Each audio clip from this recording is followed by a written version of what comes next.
नमस्कार, जन media TV के खास प्रोग्राम फेस टू फेस में आपका एक बार फिर से स्वागत है। मैं हूं हमवीर सिंह। आज जन मीडिया टीवी की टीम आ पहुंची है लक्ष्मी नगर के वार्ड नंबर 16 ई में भावना शर्मा जी के पास, जो कि आम आदमी पार्टी से हैं वो, और इस समय टिकट की दावेदार हैं। और क्षेत्र में उनकी जनता वार्ड ई की काफ़ी वो अपने क्षेत्र में लोकप्रिय हैं, क्योंकि वो सोशल वर्क करती रहती हैं। आइए जानते हैं उनसे कुछ सवालों के जवाब। मैम, आपका स्वागत है फेस टू फेस में। नमस्कार सर। मैम, जैसे कि आपने आम आदमी पार्टी से जुड़े हुए हैं, आपने कब शुरुआत की सोशल लाइफ और ये राजनीति? मेरा लॉन्ग टाइम से, मेरे बैकग्राउंड में मेरी मम्मी पापा सब इसी से ही कनेक्टिविटी में थे। बट जिस दिन से अन्ना जी के आंदोलन से हम लोग बहुत ज़्यादा प्रेरित होकर उसमें इंक्लूडेड हो गए थे। फिर अरविंद जी की पार्टी बनी। अरविंद जी की पार्टी के साथ हमने उनके विचार देखे, विचारों में हम आगे बढ़ते गए, तो हमारे विचार भी सेम उन्हीं की तरीके से थे, इसलिए हम उनके साथ हो गए। तभी से लेकर अब तक हम लोग उनके विचारों पर ही चल रहे हैं। तो किस तरीके से समाज सेवा करती हैं आप? भागदौड़ भरी ज़िंदगी में से कैसे टाइम निकाल पाती हैं? अगर किसी की हेल्प करनी हो तो आप टाइम निकाल लेते हैं, ये मुझे पता है। अगर टाइम है आपके पास तो आप ज़रूर कर पाएंगे। आपकी सोच होनी चाहिए अच्छी। अगर सोच अच्छी आपकी है नहीं तो आप कभी भी टाइम नहीं निकाल पाओगे। तो इसलिए समाज सेवा मैं कर सकती हूँ। जैसा कि मैम, आप किसी एनजीओ से भी जुड़े हुए हैं, फाइट अगेंस्ट कॉरपोरेशन ट्रस्ट के करप्शन के ट्रस्ट के माध्यम से आपने, और वैसे भी कौन कौन से मुख्य सामाजिक कार्य किए हैं आपने? कैसे कैसे लोगों की हेल्प की है? जैसे अभी बीते कोरोना काल भी बीता है अभी, तो क्या क्या मुख्य रूप से काम किया आपने समाज के लिए, जनता के लिए? जनता के लिए हमारे यहाँ से जो फाइट अगेंस्ट करप्शन हमारी ट्रस्ट है, उससे हम लोग भोजन प्रोवाइड कराते थे। अभी किसी की हेल्प करनी है, या एक बार हमने यहाँ पर अभी नियर अबाउट ही कुछ टाइम पहले हमने कुछ बच्चों को रेस्क्यू भी कराया था। महिला आयोग में भी गए थे, कंप्लेंट वगैरह भी की थी। अगर किसी के संग कुछ गलत होता है तो हमें वो कंप्लेंट करते हैं, हम उस पर एक्शन लेते हैं। खाना अभी आज भी हमारा चल रहा है। आज की एनजीओ से शायद अब तो किसी का कोई वास्ता नहीं है, क्योंकि कोरोना उनके लिए ख़त्म है, पर हमारे लिए आज भी चालू है। तो हम नाइट का भोजन आज भी हम लोग प्रोवाइड कराते हैं। विकास मार्ग से लेकर हमारे पटपड़गंज, पांडव नगर, ये सब कवर करते हैं हम लोग। और कोरोना काल में जिन लोगों को भोजन की ज़रूरत थी उनके पास हमने फ्री ऑफ कॉस्ट भोजन पहुंचाया अपने ट्रस्ट के थ्रू। जी। और मुख्य रूप से जैसा कि आपके वार्ड में 16 ई में आपकी जो जनता है वार्ड 16 वार्ड ई की, आप ही को क्यों चुने? ऐसा क्या विशेष काम किया मैम आपने? विशेष काम ये है कि कभी भी किसी की हेल्प की ज़रूरत होती है ना, किसी को भी, तो वो उसी उम्मीदवार के पास जाता है या जिससे उसको उम्मीद होती है। तो रात बिरात मेरे घर पे कोई ना कोई आता रहता है, तो उनको हेल्प की मेरे से आशा बहुत ज़्यादा है। तो इस बार वो लोग चाहते हैं कि मैं खड़ी हो जाऊँ और जो अभी तक की सेवाएँ दी हैं उससे और बेटर मैं उनके साथ चलूँ। तो मुझे लगता है शायद मैं उनके संग बहुत अच्छे तरीके से चल पाऊंगी। तो मैम, वार्ड 16 ई में मुख्य रूप से क्या क्या समस्याएं हैं जो कि वर्तमान निगम पार्षद नहीं कर पा रहे हैं? आपने क्या क्या मानते हैं कि कौन कौन सी मुख्य समस्याएं, प्रमुख समस्याएं जो कि आप उनको निपटारा करेंगे?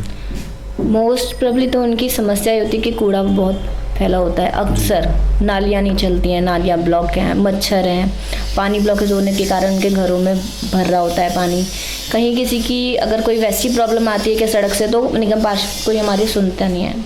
कहीं की नाली टूट गई तो लॉन्ग टाइम तक वहाँ झाड़ू भी नहीं बच रही, नालियाँ भी साफ़ नहीं हो रही हैं, दवाइयाँ भी नहीं पड़ रही हैं। अब तो डेंगू वगैरह भी चल रहा है, डेंगू है, टाइफाइड है, इन सब से इनको बहुत प्रॉब्लम होने लगी है। तो लोग आते हैं मेरे पास, मैं उनसे बात करती हूँ, तो समझाती हूँ, और हमने वहाँ पर दवाइयाँ भी डाली हैं। जहाँ तक मेरे से कोशिश होती है मैं पूरी तरह से उनके साथ चलती हूँ। तो मेरी तरफ से तो समस्या उनके लिए बहुत ज़्यादा है। कूड़ा है, नालियाँ हैं। एमसीडी का यही वर्क होता है, जब हमारे यहाँ के जो अभी पूर्व तो नहीं कहूँगी, बट अभी जो रिसेंट में हमारे वर्तमान है, तो वो ही कर पा नहीं रहे, तो आगे क्या कर पाएंगे? तो इसलिए उनकी आशाएं थोड़ी मेरे से ज़्यादा बढ़ गई हैं। इसीलिए इस बार मैं कोशिश में हूँ कि मैं उनकी आशाओं पे खरी उतरूँ। आपका मानना है कि आप जनता के बीच हैं और वो जो वर्तमान निगम पार्षद हैं वो जनता की समस्याओं का समाधान नहीं कर पा रही हैं। आप उन समस्याओं को अच्छी तरीके से समझ करके, क्योंकि आप जनता के बीच में रहती हैं, और यहीं आपसे कैसे लोग संपर्क कर सकते हैं डायरेक्ट? आपको कब से आप यहाँ पर हैं? मेरा बचपन यहीं का है। जी। मैं बचपन में पैदाइश ही यहीं की हूँ, तो लोग मुझे बहुत अच्छे तरह से जानते हैं, और खेला खाया देखा है समाज को कि कैसे कहाँ पर किस अकॉर्डिंग बढ़ना चाहिए और कैसे लोग बढ़ना चाहते हैं, और उसको ख़राब करने के लिए भी कैसे तैयार रहते हैं। तो मुझ में समझ है कि किस काम को करने से लोगों की हेल्प हो सकती है। भावना जी, निगम पार्षद बनने के बाद जनता की शिकायत रहती है कि पहले तो हमसे आराम से हम मिल जाया करते थे, लेकिन अब नेता बन गए, निगम पार्षद बन गए तो मिल भी नहीं पा रहे, हम समस्या कैसे बताएंगे? तो इस विषय में क्या कहना चाहेंगे? नेता उनके लिए समझा जा सकता है जो नेतागिरी करना आता हो। मैं तो उनकी बेटी हूँ, तो बेटी के अकॉर्डिंग वो कभी भी मेरे घर पे आ सकते हैं। मेरा फ़ोन नंबर सभी के पास है। रात बिरात जब वो बुलाते हैं तो मैं पहुँच जाती हूँ।